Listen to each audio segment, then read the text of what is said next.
Baik. Baik, kita langsung ke Bang Andreas ya. Tadi pertanyaan menggantung. Bang Andreas, sudah ada nama-nama kita ingin tahu nih, karena sudah keluar nama dari Pak Utut, keluar nama dari Bang Eriko Sotarduga. Nama Anies sebenarnya sudah masuk penjaringan begitu, tapi masih dicari lagi apakah kemudian masih cocok atau tidak. Mau digandingkan dengan sempat muncul nama Charles Honoris yang kemudian juga muncul dari Bang Eriko Sotarduga. Nah ini dari Bang Andreas bagaimana? Apakah memang sudah sampai dalam penjaringan nama-nama secara detail, secara individu dan lain sebagainya? Ringan gitu, artinya kalau sudah sampai kepada aspek ketika masuk nama-nama itu kemudian mulai dilakukan seleksi, tentu itu yang namanya proses penyaringan, dan itu nanti dilakukan di DPP gitu, dalam arti bahwa dengan melihat pada aspek-aspek tadi gitu ya, aspek-aspek soal modal sosialnya, modal politiknya. Kemudian juga dibicarakan antar partai, bagaimana kerjasama yang bisa dilakukan untuk sama-sama mendukung kontestan yang akan dimajukan itu. Jadi proses ini yang masih berjalan. Ada di situ dari usulan dari teman-teman di DPD dalam proses penjaringan itu memang nama Pak Anies ada di situ gitu, dan mereka sudah menyampaikan itu ke DPP. Gitu. Jadi gitu prosesnya, Mas. Oke, Bang Andreas, begini, dari nama-nama itu muncullah nama Anies Baswedan, tapi ada tidak ini disampaikan juga dari akar rumput bahwa ada kriteria-kriteria tertentu, atau kenapa bisa nama Anies Baswedan itu muncul gitu? Apakah ada persamaan ideologi dan lain sebagainya gitu, itu juga diungkapkan?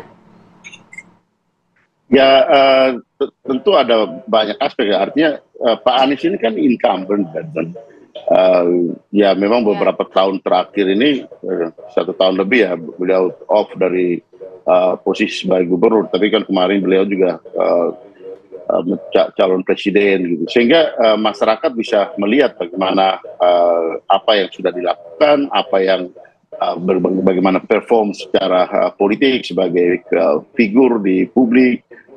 Tentu berbagai macam aspek yang sesuai dengan apa yang dikehendaki oleh masyarakat gitu, termasuk di sini adalah konstituen PDI Perjuangan gitu. Jadi aspek-aspek itu kan dilihat dan semua orang bisa memperhatikan itu, dan itu yang kemudian menjadi kumulatif menjadi modal sosial dari Pak Anies, karena semua aspek itu kan akhirnya berujung pada orang tuh suka atau tidak. Setelah orang itu suka, ada kemungkinan dia untuk dipilih atau tidak gitu. Jadi kumulasi daripada semua aspek itu akhirnya pada apa yang orang sebut dengan elektabilitas tadi, kemungkinan dia untuk keterpilihan, dan itu menjadi faktor yang dipertimbangkan gitu oleh partai. Saya kira semua partai akan melakukan hal yang sama gitu, melakukan survei, kemudian melihat figur tersebut, terus kemudian dia apakah dia kemungkinan dia untuk terpilih itu besar atau tidak, bagaimana kerjasama dengan partai-partai yang lain, sehingga dengan demikian menjadikan kekuatan mesin partai yang solid, bagaimana kerjasama dengan kelompok-kelompok masyarakat yang akan mendukung beliau gitu. Jadi banyak aspek yang perlu menjadi pertimbangan. Disitulah kita yang dimaksudkan dengan proses penyaringan untuk kemudian diputuskan. Baik, menarik nih Mas Adi, kalau kita lihat narasinya tiba-tiba sekarang sudah berubah semua nih. Gerindra yang sebelum jadi pengusung Pak Anies Baswedan sekarang menyatakan tidak terlalu seksi lagi lah, nama-namanya tidak muncul di akar rumput. Lalu kemudian PDIP yang paling gencar untuk mengkritik pada saat pemerintahan Anies Baswedan di Jakarta, sekarang justru melihat elektabilitasnya bagus nih, rekam jejaknya juga bagus. Apa sebenarnya kemudian terlihat di sini sebagai dari analisa politiknya, apakah memang secair itu, semudah itu bisa berubah dan lain sebagainya? Ya, politik kita selama ini memang tanpa ideologi. Yang mempertemukan segala-galanya adalah soal kepentingan. Jadi perbedaan-perbedaan yang terjadi sepanjang pilkada, sepanjang pilpres, itu sirna pasca pilpres, pasca pilkada. Dan mereka yang saling berhadap-hadapan sangat mungkin akan bertemu kembali di saat ada event-event politik yang saling mempertemukan antara yang lain. Jangankan soal Anies dan PDIP, Prabowo dan Jokowi aja berkoalisi. PKS dan PKB antara kaum sarungan dan cingkrang bisa berkoalisi. Anies dengan basis-basis Nahdliyin juga berkoalisi. Jadi di kita secara umum memang kalau kepentingannya bertemu maka apapun akan bisa terjadi. Jadi kalau hari ini kita mendengar nama Anies Baswedan masuk dalam beauty contest yang akan diusulkan oleh kader-kader PDIP, bagi saya nggak kaget, karena memang musim kita ini adalah musim semi di mana kekuasaan dan kepentingan di atas segala-galanya. Padahal kalau kita cek satu persatu kepada basis konstituen mereka masing-masing, pasti per hari ini belum tentu setuju. Jadi perbedaan-perbedaan yang terjadi 2017 ataupun pembelahan akibat kebong dan kampret itu saya kira masih pembekas di banyak kalangan. Masih ada Tapi residunya. kalau kita bicara tentang siapa harus mengusung siapa pada level partai politik, tentu konfigurasi politiknya sangat ditentukan oleh kepentingan elit. Jadi ketum partai, wakil ketum partai, sekjen partai, dan hanya segelintir orang yang bisa memutuskan siapa yang boleh maju ataupun tidak. Bahwa ada aspirasi di bawah, ya, tapi at the end of the day-nya yang bisa memutuskan siapa yang maju dan menjadi wakilnya itu elit partai. Nah, ini Oke. Dan elit itu partai. yang Iya. sering terjadi. Seperti yang disampaikan oleh Bang Habib, ya mungkin aspirasi dari kawan-kawan Gerindra atau ada lagi nama Anies Baswedan. Banyak hal yang bisa dijelaskan. Mungkin bagi pendukungnya Pak Prabowo dan Gerindra, Anies ini dianggap orang yang tidak terlampau tahu terima kasih, misalnya dulu waktu diusung dalam Pilgub, tapi dalam debat ngasih skornya 11 kan gitu Pak. Dari 100 itu kan cukup menyakitkan. Bagi saya inilah yang kemudian menjelaskan kenapa hari ini kawan besok menjadi lawan. Ini soal kepentingan dan tak lagi bisa disatukan sama yang lain. Makanya tak mengherankan sekalipun Kaisang misalnya menunjukkan rasa ketertarikannya dengan Anies, Gerindra itu dingin-dingin saja, PSI juga dingin-dingin saja. Itu menarik tuh. Kalau Demokrat sangat kelihatan nggak mau lagi sama Anies. Kalau Gerindra ini agak sedikit ngayun, lebih cool ya, tidak langsung direct Masih menjawab dilihat-lihat gitu hitam ya? dan putihnya. Bukan lihat-lihat, pasti nggak mau. Oh, pasti nggak mau. Itu yang Oke. kemudian menjelaskan kenapa belakangan ada Ridwan Kamil yang diusung oleh Gerindra. Biar Gerindra itu nggak dikait-kaitkan dengan Anies Baswedan dan nama lain. Itu artinya apa? Koalisi pendukung Prabowo dan Gibran untuk Pilgub Jakarta khususnya sebisa mungkin ini tak ada yang pindah ke lain yang tempat. Dan itu yang sebenarnya ingin diupayakan kenapa muncul Ridwan Kamil. Kalau kita membaca angka-angka statistik, yang saya kira elektabilitasnya kuat cuma dua, Anies Baswedan yang kemudian sangat kompetitif jika dihadap-hadapkan dengan Ridwan Kamil. Di Oke. luar nama itu cukup jauh Pak, levelnya hanya calon wakil. Kalau bicara tentang siapa calon gubernur yang layak untuk bersaing secara sengit, baik segi popularitas, elektabilitas, kemampuannya sama-sama oke, alumni luar negeri, sekolahnya bagus, Iya. Anies Baswedan. Walaupun versus sebenarnya medan Ridwan perangnya dari Ridwan Kamil tuh berbeda kan, dia di Jawa Barat, jadi baru pertama kali nih misalnya di Jakarta itu juga mempengaruhi begitu, elektabilitasnya juga akan bagus begitu? Ya, Ridwan Kamil ini kan muncul di dua tempat, Jawa Barat dan Jakarta. Ya. Jadi kalau tanya di Jawa Barat, sebenarnya Ridwan Kamil yang paling signifikan, Betul. siapapun lawannya. Tapi ketika ditanya soal siapa calon gubernur yang potensial maju di Jakarta, Ridwan Kamil juga muncul. Dan munculnya itu luar biasa, mepet kekuatan politik yang dimiliki oleh Anies. Jadi ketika nama Ridwan Kamil itu disebut oleh sejumlah partai termasuk Gerindra, bagi saya ini based on data, bukan hanya soal style dan fashion politik. Tapi kan nggak mungkin partai itu mengusung orang yang memang namanya ujuk-ujuk tidak pernah muncul dan elektabilitasnya tak ada. Iya. Termasuk Anies, ini bukan soal bagaimana PDIP dan Anies punya kepentingan bersama. Ya karena tentu mereka juga membaca angka-angka statistik secara rasional, secara kalkulasi politik yang relatif punya jejak politik kuat di pemilih Jakarta masih ada nama Anies Baswedan. Oke. Jadi politik kita sederhana itu aja Pak, diusung calon kuat kemungkinan menang, maka disitulah kemudian tiket akan diberikan kepada mereka. Tapi ini masih dinamis, Masih Agustus cair masih ya? cukup panjang dan apapun bisa terjadi. Jangan-jangan Anies nggak dapet tiket. Bisa jadi. Kita tanya ke- Karena PKB itu belum cukup. Oh ya. Oke. Karena kalau Iya, Anies sudah betul. PKB, ya PKS ataupun PDIP kan mikir juga nih. Nah, sebelum apa ke Bang insentif Habib, yang artinya bisa diberikan. matematika parpol yang kira-kira akan mengusung Anies siapa? Ya kalau melihat kecenderungannya dulu kan dikaitkan dengan Anies itu ada PKS, belakangan Ya. Oke. PDIP.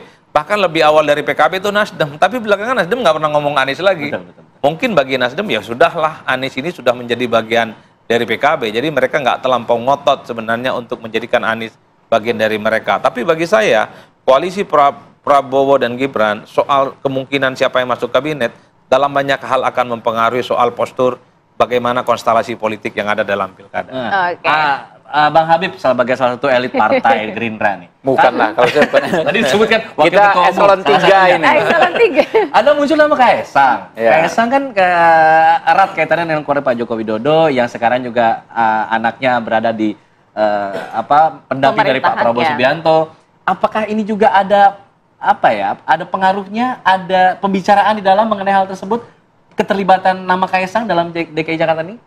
Ya lagi-lagi itu adalah aspirasi yang muncul di grassroots. soal Berarti ada? Mas Kaisang ini, ya kan. Saya ke mana-mana ya, banyak juga yang ngomong kan berapa nama sebetulnya, ada Pak Ridwan Kamil, ada Budi, ada Kaisang, itu disebut-sebut di masyarakat gitu loh. Sehingga kayak kemarin Pak Dasko bikin semacam poster ya di post di ininya. 2 kali pasti. Gitu. Ada juga Mas Kaisang, dan itu justru semakin disambut di masyarakat ya kan. Positif di masyarakat kami ya, di konstituen kami di terutama di basis Jakarta Timur ya. Sehingga kalau menurut saya ya, ini bisa diadu lah gitu loh ya. Kaisang ini kan representasi anak muda ya. Lalu popularitasnya tinggi sekali ya, nggak perlu banyak jualan ya kan, orang kan tahu ini tokoh yang cukup dikenal gitu kan ya. Tapi memang ya kalau keputusannya nanti ya Pak Prabowo lagi. Oke, Bang Habib, artinya kalau misalnya tadi dari nama Anies Baswedan itu minim dari Gerindra gitu ya, terutama di Jakarta Timur, tapi dari Kaisang namanya muncul cukup pekat begitu ya. Nah artinya itu Kaisang itu akan berdiri sendiri jika memang diputuskan bahwa dari Gerindra begitu, bukan terlepas dia bersanding dengan Anies. Kalau Anies kan nggak pernah muncul ya di kami ya. Iya. Ya, jadi ini kan format calon ini kan nggak bisa sendiri juga kami. Ya, Partai Gerindra nggak bisa sendiri. Tentu kami harus bicara setidaknya yang paling dekat adalah dengan teman-teman Koalisi Indonesia Maju. Ya. Nah, kita bicara sosok ya. Pak Ridwan Kamil ini sebetulnya bukan tiba-tiba juga muncul dibahas.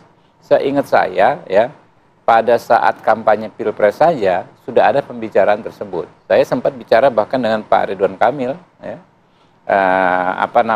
Beliau bilang ya sepertinya akan mendapatkan tugas untuk di Jakarta. Itu saya pernah beliau langsung bilang, ya saya bilang. Pak Prabowo tuh bilang. Saya nggak tahu tugas dari mana ya, tapi kan mungkin kan karena kan beliau mengetahui saya kader Gerindra kan, pasti kan orientasinya adalah Pak Prabowo kemungkinan kan itu ya.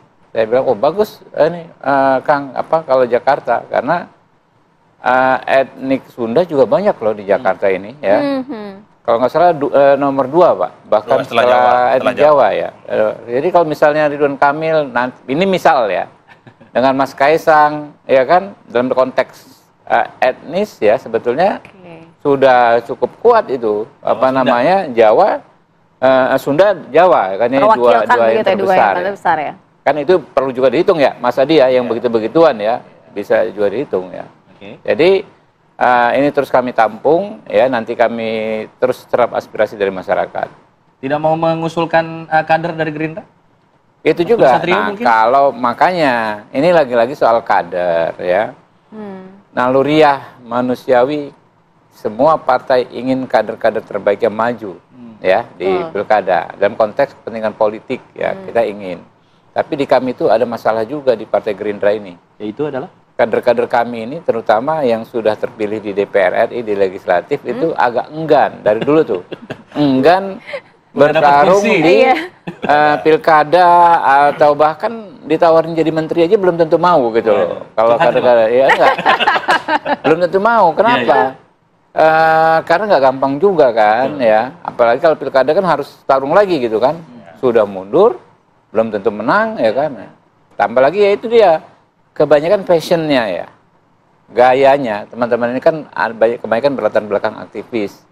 Itu tuh lebih suka di tempat saya di legislatif. Ya kan tiap hari bisa marahin menteri gitu kan.